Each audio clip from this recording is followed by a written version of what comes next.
Hi, in front of me I have Zepp Z watch, and I'm gonna show you how to change the screen timeout duration on this device.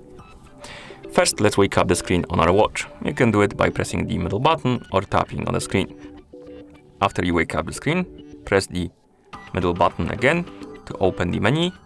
Now scroll down, find the settings icon and tap on it. In settings, select the option called display and brightness.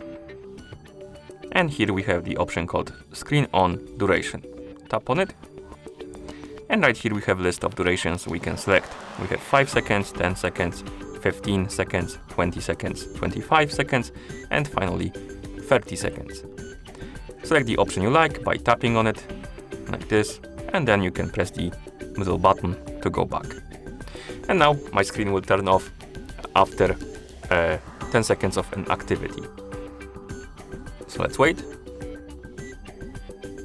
Boom, and here it goes. And that's how you change the screen timeout duration on this device. Thank you for watching. If you found this video helpful, please consider subscribing to our channel and leaving the like on the video.